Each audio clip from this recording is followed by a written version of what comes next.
BJP वो political party है जिसमें एक भी मुस्लिम एमपी नहीं है और ये सोचेंगे कि हम मुसलमानों के लिए जो वक्फ बिल लाएंगे उस वक्फ बिल से मुसलमानों का फ़ायदा होगा। जनाब, जिस पॉलिटिकल पार्टी में एक भी मुसलमान एमपी तक नहीं है, उन्हें कोई भी अधिकार नहीं है कि वो मुसलमानों के राइट्स के ऊपर बात करें। उन्हें कोई भी अधिकार नहीं कि वो मुसलमानों की जवाजियत पे बात करें। और सबसे बड़ी बात यह है कि बीजेपी वही जमात है जिस जमात के आने के बाद बुलडोज़र बाबा शुरू हुआ, जिसमें मिनॉरिटीज़ के घर तोड़े गए। अगर कोई मुसलमान जो है वो चिकन की या मटन की शॉप खोल लेता है तो बीजेपी वाले उस पर भी एतराज़ जताना शुरू कर देते हैं। ये वही बीजेपी के लोग हैं जो बुलडोज़र चलाकर मिनॉरिटीज़ के घरों को तबाह करते हैं। ये वही बीजेपी के लोग हैं जो हिंदू मुसलमान कर जो है वो कई सारे मुसलमानों पे बाहर की स्टेट्स में अटैक करते हैं। ये वही बीजेपी के लोग हैं जो लगातार अपने दौरे हुकूमत में मुसलमानों को उनके अधिकारों से महरूम रखते हैं। और आप बात करते हैं कि बीजेपी के लोग जो हैं वो जम्मू कश्मीर की तरक्की करेंगे। ऐसा ही कुछ कहना था आगा सईद रहुल्ला जी का। फ़िलहाल मैं आपको बताना चाहूँगा, आगा रहुल्ला जी जो हैं, आगा मेहदी रहुल्ला साहब जो हैं, जो एमपी हैं नेशनल कॉन्फ्रेंस के श्रीनगर सीट से, उन्होंने कहा कि उन्हें मौका भी नहीं दिया है वक्फ बिल पे बात करने का, वक्फ तरमीमी बिल पे बात करने का। हालांकि मैं आपको ये बताना चाहूँगा, उन्होंने कहा कि जो आरएसएस और बीजेपी है ये एंटी मुस्लिम है, ये एंटी मिनॉरिटी है। इनकी पार्टी में एक भी मुसलमान एमपी नहीं है और ये बात करते हैं पॉलिटिकल राइट की, ये बात करते हैं मुसलमानों के लिए। इनको कोई मॉरल और पॉलिटिकल राइट नहीं है कि मुसलमानों के लिए बात करें। अगर इनकी जमात में एक मुस्लिम एमपी भी होता तो हम मानते। आरएसएस और बीजेपी ने वक्फ तरमीमी बिल इसलिए लाया है क्योंकि मुसलमानों की ज़मीनें इनसे छीनना चाहते हैं।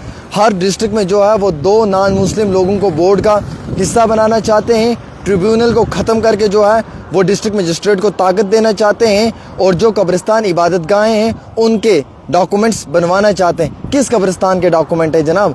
किस कब्रिस्तान के कागजात होते हैं? आप मुझे बताइए, ये कौन सी बात है? कितनी सारी प्रॉपर्टीज़ ऐसी हैं वक्फ की जिनके डॉक्यूमेंट्स नहीं हैं और वो बिल्कुल एक लंबे अरसे से वक्फ के पास है। कल को ये उन प्रॉपर्टीज़ को भी अपने हत्थे में ले लेंगे। तो मकसद ये है कहने का कि ये लोग मुसलमानों को दबाने की कोशिश कर रहे हैं। जहाँ एक तरफ पार्लियामेंट को टेंपल ऑफ डेमोक्रेसी भी कहा जाता है, वहाँ पे मुसलमानों को इग्नोर किया गया, मुसलमानों को वहाँ पे दबाया गया। और एक मुस्लिम वॉइस थी कश्मीर से पार्लियामेंट में जिसे बात करने की इजाज़त नहीं दी गई, आगा रहुल्ला की। हालांकि नेशनल कॉन्फ्रेंस ने यह भी कहा कि ये बिल्कुल आगा रहुल्ला साहब का अधिकार बनता था कि वो वहाँ पे बात करते, लेकिन वक्फ बाय यूज़र को ख़त्म करने के लिए और जो लैंड ग्रैबर्स हैं जो क्लेम करते हैं मुस्लिम प्रॉपर्टीज़ को, उनको ख़त्म करने के लिए जो है वो प्रॉपर तरीके से इस तरीके के स्टेप्स को लिया गया है। दोस्तों, इंतहाई मुझे दुख तब हुआ जब हम ये चीज़ देखते हैं कि बीजेपी एक इतनी बड़ी पॉलिटिकल पार्टी है और एक भी मुस्लिम एमपी नहीं है इस जमात में। अफसोस की बात है,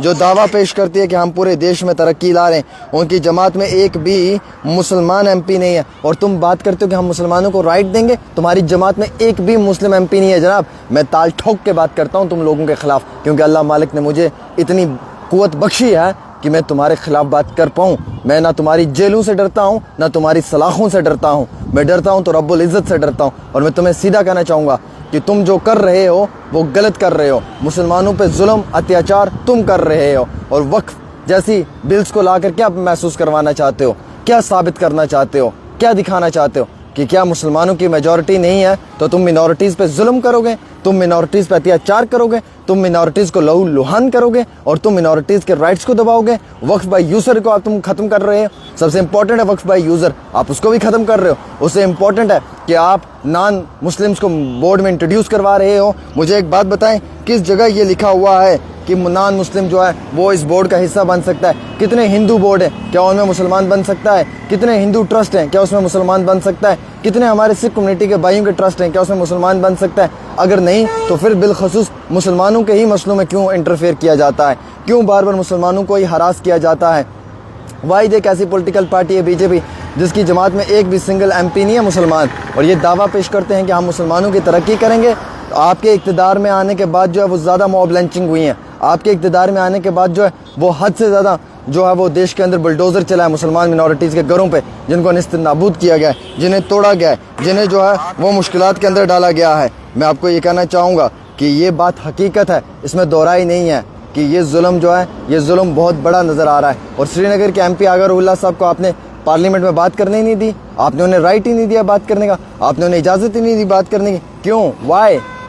डरते हो? खौफ है, दिलों के अंदर खौफ है कि मुसलमान बात कर लेंगे तो पार्लियामेंट के अंदर आवाज़ें सुनाई देंगी। इसीलिए मुझे लगता है इंतहाई अफसोस की बात है कि अगर इस तरीके के रवैयात अख्तियार किए गए तो शायद वो दिन दूर नहीं है कि जिस दिन अपने अदल और इंसाफ के लिए पूरे देश में से आवाज़ें नहीं उठेंगी।